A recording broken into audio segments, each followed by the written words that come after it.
Hi dear friends, welcome to you नई शुरुआत channel. देखिए डियर फ्रेंड्स, आज हम क्या लेके आए हैं, औद्योगिकीकरण का युग। देखिए डियर फ्रेंड्स, ये उद्योग धंधे व्यापार मशीन आखिर कैसे आए, कैसे इनका डेवलपमेंट हुआ, कैसे इन्होंने रफ्तार पकड़ी और कैसे डियर फ्रेंड्स आज हम देखते हैं कि इनके बिना हमारी लाइफ ही इम्पॉसिबल हो गई है। और क्या जब ये नई प्रौद्योगिकी आ रही थी डियर फ्रेंड्स, तो क्या सभी लोगों ने इसको सहर्ष एक्सेप्ट कर लिया था या फिर इसका भी विरोध हुआ? तो डियर फ्रेंड्स चलिए आज इन्हीं सब क्वेश्चन आंसर में लगाएंगे, अभ्यास प्रश्न भी लगाएंगे और सारे क्वेश्चन आंसर का आपको जवाब मिल जाएगा। तो डियर फ्रेंड्स चलिए लेसन की ओर चलते हैं। निम्नलिखित की व्याख्या करें। तो कौन की व्याख्या करना है डियर फ्रेंड्स? का खा गा करके 3-4 क्वेश्चन दिए हुए हैं, उसकी हमें व्याख्या करना है। जैसे का नंबर में दिया हुआ है कि ब्रिटेन की महिला कामगारों ने स्पिनिंग जेनी की मशीन पर हमले किए। आखिर क्या कारण हो सकता है डियर फ्रेंड्स कि यहाँ की ब्रिटेन की महिला, वो भी कामगर्ता मतलब बेरोजगार महिलाओं ने एक मशीन पर हमले स्टार्ट कर दिए? तो डियर फ्रेंड्स उसका कारण हो सकता है, चलिए अपन इसके बारे में देखते हैं। तो बेरोजगारी की आशंका के कारण मजदूर नई प्रौद्योगिकी से डियर फ्रेंड्स चिढ़ते थे।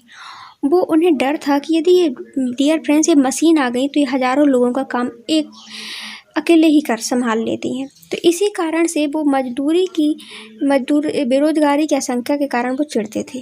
जब डियर फ्रेंड्स ये ऊन उद्योग स्पिनिंग जेनी मशीन का इस्तेमाल शुरू किया गया तो हाथ से ऊन काटने वाली महिलाओं ने या फिर औरतों ने इस तरह की मशीन पर हमला करना स्टार्ट कर दिया, हमला करने लगी। जेनी के इस्तेमाल के टकराव लंबे समय तक चले डियर फ्रेंड्स। तो क्या कारण था डियर फ्रेंड्स मशीन पर हमला करने का महिलाओं का? तो रोजगारी की आशंका के कारण नई प्रौद्योगिकी से लोग चिढ़ते थे और जैसे ही ऊन काटने वाली मशीन हाथ से जेनी आई तो उस पर बहुत सारी महिलाओं ने हमला कर दिए। देखिए क्वेश्चन खा देखते हैं। 17वीं शताब्दी में यूरोपीय शहरों में सौदागर गांव में किसानों और कारीगरों से काम करवाने लगे थे। आखिर क्या वजह हो सकती थी डियर फ्रेंड्स कि सौदागर गांव की तरफ मूव कर गए, गांव के किसानों को ढूंढने लगे किसानों कारीगरों को? तो चलिए इसकी वजह पढ़ते हैं।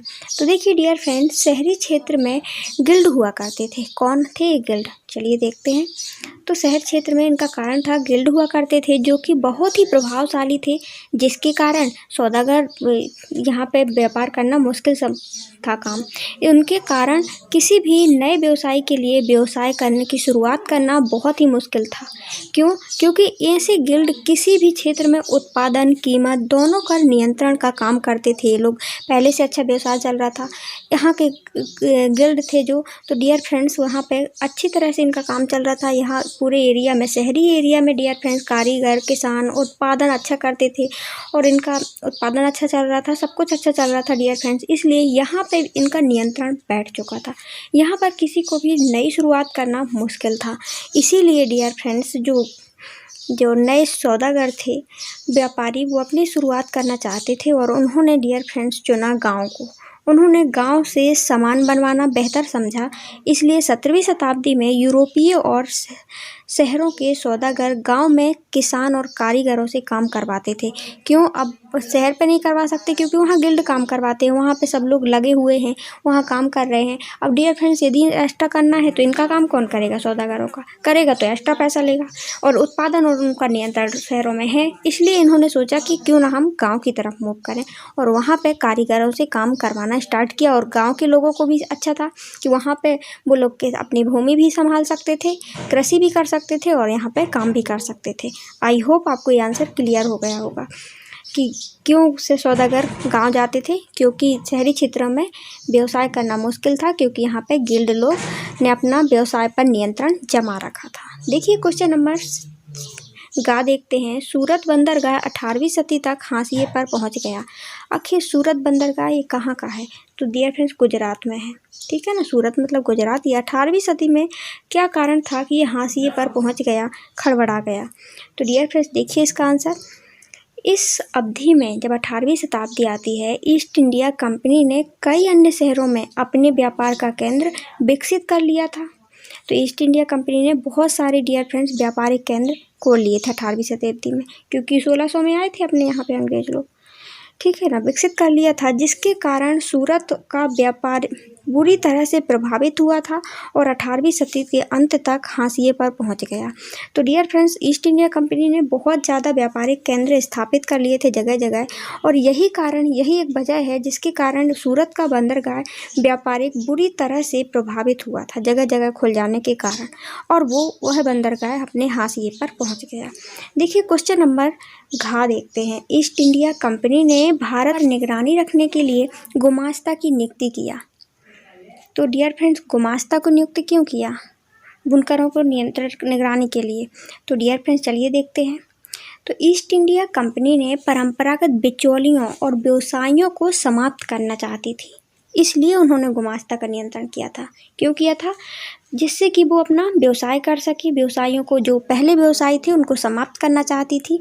इसके पीछे उनका उद्देश्य था कि व्यापार पर सीधा नियंत्रण हो जाए। किस पर? व्यापार पर सीधा नियंत्रण करने के लिए उन्होंने गुमास्ताओं को नियुक्त किया था, और इसलिए कंपनी ने भारत में बुनकरों पर निगरानी रखने के लिए गुमास्ताओं की नियुक्ति की। और ये गुमास्ता क्या करते थे डियर फ्रेंड्स? गुमास्ता आसपास के लोग होते थे जो ये कार्य देते थे कंपनी की तरफ से। किसको? बुनकरों को। कच्चा माल खरीदने के लिए, कच्चा माल उपलब्ध, जिससे कि वो सूती वस्त्र वगैरह बनाने लगे। वो वस्त्र यदि एक बार किसी बुनकर ने कर्ज ले लिया तो डियर फ्रेंड्स, उसको गुमास्ता को ही, कंपनी को ही कपड़ा देना पड़ता था, वो किसी और को नहीं बेच सकते थे। इस प्रकार इन्होंने नियंत्रण बनाने के लिए गुमास्ताओं को नियुक्त किया था, और समय पर पाबंदी थी कि समय पर आप कपड़ा दें। तो क्यों किया था? ईस्ट इंडिया कंपनी ने बिचौलियों और व्यवसायियों को समाप्त करने के लिए। देखिए क्वेश्चन सेकंड देखते हैं। प्रत्येक वक्त के पीछे सही या गलत लिखें। तो 19वीं शताब्दी में आपको सही या गलत बताना है, कुछ नहीं यहाँ पे, ठीक है। 19वीं सदी को आखिरी में यूरोप में कुल श्रम शक्ति का 80% तकनीकी के रूप में विकसित औद्योगिक क्षेत्र में काम कर रहा था। क्या डियर फ्रेंड्स, इतनी ज़्यादा औद्योगिक तकनीकी विकसित हो गई थी 19वीं शताब्दी में कि 80% श्रम सिर्फ उद्योगों से होता था? डियर फ्रेंड्स, बिल्कुल गलत, ऐसा कुछ नहीं था। उद्योग धंधे भी चल रहे थे, लोग इस समय इतना ज़्यादा एक्सेप्ट नहीं कर रहे थे नई औद्योगिकी को। देखिए क्वेश्चन खा देखते हैं। 18वीं सदी तक महीन कपड़े का अंतर्राष्ट्रीय बाजार भारत में दबदबा था। तो डियर फ्रेंड्स, बिल्कुल राइट। 18वीं शताब्दी में डियर फ्रेंड्स के आखिरी तक महीन कपड़े के लिए भारत जाना जाता था, अंतर्राष्ट्रीय बाजार में दबदबा था कि भारत में अच्छा कपड़ा आता है और जो हाथ से कपड़ा बनता है, और यहाँ पे महीन कपड़ा बनता है। तो पूरे विश्व में एक प्रकार से अंतर्राष्ट्रीय क्षेत्रों में, बाजार में अच्छा दबदबा था। सही है यह आंसर, हमने पढ़ा था। देखिए घा देखते हैं। अमेरिका गृह युद्ध के फलस्वरूप भारत का कपास निर्यात में कमी आई। बिल्कुल नहीं। जैसे अब ऐसा नहीं है कि अमेरिका में जो गृह युद्ध हुआ उसके कारण क्या भारत में कपास के निर्यात में कमी आई? नहीं, वह तो उतना ही बिकता रहा। तो ये गलत लिखा है। निर्यात मतलब बेचना, उतना ही बेच रहा जितना पहले था। देखिए घा देखते हैं। फ्लाई शटल के आने से हथकरघा कामगारों की उत्पादकता में सुधार हुआ। बिल्कुल सही। जैसे ही डियर फ्रेंड फ्लाई शटल आया तो वहाँ के हाथ से चलाने वाले, हाथ में घर लघु उद्योग के रूप में काम करने वाले, घर में जो उत्पादकता बढ़ाते, वस्त्र वगैरह बनाते थे, तो फ्लाई शटल का प्रयोग करके अब मशीन से बहुत जल्दी इनका काम होने लगा। तो डियर फ्रेंड्स, उत्पादकता में तो सुधार आना ही था। देखिए देखते हैं थर्ड वाला। पूर्व औद्योगिकरण का मतलब बताएं। तो पूर्व औद्योगिकरण क्या है? तो देखिए, और इसी में लिखा है औद्योगिकरण के पहले का टाइम। तो पूर्व औद्योगिकरण क्यों कहा जाता है? तो इंग्लैंड के डियर फ्रेंड्स और यूरोप के अन्य देशों में फैक्ट्रियों की स्थापना से भी पहले अंतर्राष्ट्रीय बाजार के लिए बड़े पैमाने पर औद्योगिक उत्पादन होता था। जैसे डियर फ्रेंड्स, जब बहुत सारी मशीनें, उद्योग धंधे नहीं आए थे, ठीक है ना, उसके पहले भी अंतर्राष्ट्रीय बाजार के लिए इंग्लैंड और यूरोप में दोनों जगह डियर फ्रेंड्स अंतर्राष्ट्रीय बाजार के लिए उत्पादन होता था, और यह उत्पादन फैक्ट्रियों में नहीं होता था।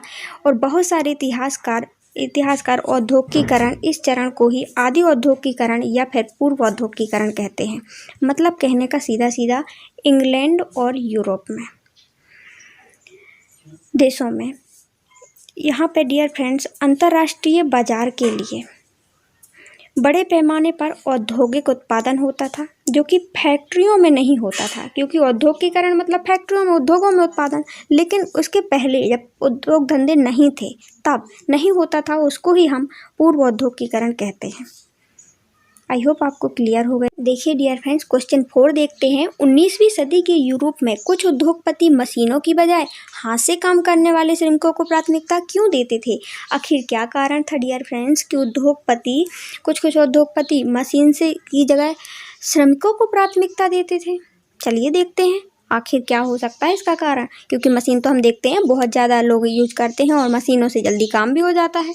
तो देखिए, इस अवधि में जब 19वीं सदी चल रही थी डियर फ्रेंड्स, तो मजदूरों की कोई कमी नहीं थी, और जिससे मजदूरों की प्रचुर संख्या में होने के कारण मजदूरों की कमी का कोई डर नहीं था और उन्हें अधिक मजदूरी देने की भी चिंता नहीं थी। क्योंकि जब बहुत सारे मजदूर थे डियर फ्रेंड्स इस टाइम पे, और तो मजदूरी एक्स्ट्रा बढ़ाने की तो ज़रूरत नहीं है। यदि कोई बोलता भी है तो आपको नहीं करना है तो नहीं करिए, हम दूसरे को ले लेते हैं, हम इसको ले लेते हैं यदि आपको काम नहीं करना तो। ये टाइम था। एक कारण ये है। दूसरा कारण और लिखते हैं अपन, इस समय नई मशीनों को खरीदने के लिए अधिक खर्चा करने की बजाय उद्योगपति हाथ से काम करने वाले श्रमिकों को प्राथमिकता देते थे। एक तो अधिक मजदूर होना, और दूसरा कारण ये होना कि ये लोग मशीन पर खर्च करना नहीं चाहते थे और उसकी जगह पे क्या श्रमिकों से काम करवा लेते थे। आई होप आपको क्लियर हो गया होगा। एक तो बहुत ज़्यादा मजदूर होना, जिसके कारण डियर फ्रेंड्स उनको मजदूरी की टेंशन नहीं थी, और दूसरा क्या करते थे, अधिक मशीनों में खर्चा लगता था और एक बार बिगड़ जाए तो उसको सुधारवाने में नई प्रौद्योगिकी में प्रॉब्लम होती थी, जल्दी नहीं होता था। यही कारण आप लिख सकते हैं। आप अपने भाषा में लिखेंगे तो ज़्यादा सही रहेगा, और एक बार लिखने की ज़रूर कोशिश करिएगा, क्योंकि एक बार पढ़ के यदि लिख लेते हैं तो आपको बहुत लंबे टाइम तक याद रहता है। देखिए, ईस्ट इंडिया कंपनी ने भारतीय बुनकरों से सूती और रेशमी कपड़ों को नियमित आपूर्ति सुनिश्चित करने के लिए क्या किया? ईस्ट इंडिया कंपनी है जो डियर फ्रेंड्स, उसने भारत के जो बुनकर थे जो कि कपड़े बनाते थे, उनको निश्चित आपूर्ति हो, मतलब एक निश्चित टाइम पे इतना कपड़ा मिल जाए, इतना कपड़ा बन जाए, इसके लिए उन्होंने क्या किया था? तो देखिए, पढ़ते हैं। ईस्ट इंडिया कंपनी ने कपड़ों को नियमित आपूर्ति सुनिश्चित करने के लिए निम्न कदम उठाए। कंपनी ने बुनकरों पर सीधा नियंत्रण बनाना शुरू किया। वो कैसे? एक तो नियंत्रण बनाना शुरू किया। एक कंपनी क्या करती थी डियर फ्रेंड्स, एडवांस या कर्जा का सिस्टम शुरू किया। उन्होंने कर्जा देना शुरू किया। किसको? बुनकरों को। यदि एक बार बुनकर ने कर्जा ले लिया तो डियर फ्रेंड्स फंस गए। वो बुनकर को कर्जा दिया, और जिससे वो कच्चा माल या उपकरण खरीद सकते थे। और जो बुनकर कर्जा लेते थे उन्हें किसी और को कपड़ा बेचने का अधिकार नहीं था। यदि आपने ईस्ट इंडिया कंपनी से डियर फ्रेंड्स कर्जा लिया है तो आप उसी को कपड़ा बेचेंगे, किसी को नहीं देंगे। और समय पर यदि काम नहीं होता है तो आपको उनको सज़ा भी दी जाती थी, और जब सज़ा दी जाती थी तो एक तो आप कपड़ा नहीं बेच सकते थे, नियंत्रण था, और समय पर आपको आपूर्ति सुनिश्चित करनी थी। समय पर कपड़ा नहीं देते हैं तो आपको दंड भी दिए जाते थे। एक गुमास्ता भी लगा दिए थे डियर फ्रेंड्स, जो कि क्या करते थे, समय पर आपूर्ति करवाते थे, ना मिलने पर कपड़ा और उसको दंड दिया जाता था, सजा का प्रावधान था। इस प्रकार उन्होंने आपूर्ति को सुनिश्चित किया। समय, भारत का औद्योगिक उत्पादन क्यों बढ़ा? आखिर क्या वजह हो सकती है कि जैसे ही प्रथम विश्व युद्ध डियर फ्रेंड्स स्टार्ट हुआ, 1914 से 1919 तक चला, इस टाइम पे भारत का औद्योगिक उत्पादन बढ़ गया? तो डियर फ्रेंड्स, इसका कारण अपन देखते हैं। देखिए, पहले विश्व युद्ध के दौरान ब्रिटेन की मिलें सेना की ज़रूरतों का सामान बनाने में व्यस्त हो गई। पहली बात तो ब्रिटेन वाले व्यस्त हो गए सेना के लिए, तो यहाँ के व्यापारी कुछ काम कर सकेंगे, क्योंकि वो लोग पूरा एक प्रकार से कब्जा बना रखे थे अपने भारत में। पूरा माल यहाँ बेचते थे, यहाँ से कच्चा माल ले जाते थे, और डियर फ्रेंड्स वो लोग मशीनों से बनवाते थे, वहीं मशीन लगी थी। तो डियर फ्रेंड्स, अब यहाँ पे वो लोग सस्ता सामान बेचते थे और यहाँ के व्यापारियों को एक प्रकार से नियंत्रण हो चुका था। वो यहाँ पे सामान बेचना बहुत ही हो गया था, यहाँ के व्यापारियों को उठ पाना। तो डियर फ्रेंड, जैसे ही वो लोग औद्योगिक उसमें व्यस्त हो गई, तो इससे क्या हुआ कि ब्रिटेन में भारत से आने वाला आयात घट गया, और जैसे अब ब्रिटेन से ज़्यादा सामान नहीं आता है, तो जिसके कारण घरेलू बाज़ार, अब जो घर में अब यहाँ पे रहने वाले लोगों को क्या सामान चाहिए है, तो उसकी मांग बढ़ गई है ना। मांग को पूरा करने के लिए भारत में अधिक उत्पादन करना पड़ा। तो यहाँ पे औद्योगिक उत्पादन ज़्यादा होने लगा, क्योंकि अब ब्रिटेन से सामान ज़्यादा नहीं आ रहा था, है ना। तीसरा, भारत में के उद्योगों से भी ब्रिटेन की सेना के लिए सामान बनाने के लिए कहा गया। अब डियर फ्रेंड्स, भारत में भी भारत के जो उद्योग थे उनको भी ब्रिटेन से जो सेना है जो उद्योग कहाँ पे लगी हुई है विश्व युद्ध में, उनका सामान बनाने के लिए कहा गया। तो औद्योगिक उत्पादन तो बढ़ेगा। इस तरह से उत्पादों की मांग बढ़ गई और भारत का औद्योगिक उत्पादन हो गया। तो डियर फ्रेंड्स, यही कारण था। देखिए, एक तो वहाँ से सामान आना बंद हुआ, वहाँ के लोग, वहाँ की उद्योग धंधे किसके लिए व्यस्त हो गए, विश्व युद्ध में, वहाँ का सामान बनाने लगे। और फिर दूसरा, अब वहाँ से सामान नहीं आ रहा है तो भारत में ज़रूरतों का सामान भारत में बनाने जाने लगा। और तीसरा कारण, वहाँ से भी जो वहाँ नहीं बना पाए थे ब्रिटेन में सेना के लिए सामान, जैसे कि सेना के लिए डियर फ्रेंड्स कपड़ा है, तो वहाँ पे कपड़े सुधार, अपने कपड़े की सुरक्षा वाले कपड़े बनाना जाना सेना के लिए, वो भी मांग होने लगी कि ब्रिटेन वाले मांग करने लगे कि यहाँ के उद्योगों में भी वो का सामान बनाया जाए सेना के लिए। तलवार बनाना, हथियार बनाना, ये भी बनने लगा, जैसे जो लोहे वोहे के उद्योग थे यहाँ पे, तो उत्पादन बढ़ा। और तीसरा, जैसे जो खाना खा रहे हैं डियर फ्रेंड्स, तीसरा जो कि वो जो खाना आना होता था डियर फ्रेंड्स, खाने वाली मिलें होती थी, तो वहाँ पे भी ऐसा पैकिंग वाला सामान बनाया जाने लगा जिससे कि कहाँ पे युद्ध में जाकर के वहाँ की सेना को उपलब्ध कराया जाए। इस प्रकार डियर फ्रेंड्स भारत का उत्पादन बढ़ गया। आई होप आपको क्लियर हो गया होगा कि प्रथम विश्व युद्ध के समय भारत का औद्योगिक उत्पादन कैसे बढ़ा। Thank you. पढ़ते रहिए, बढ़ते रहिए। Self study best study. Thank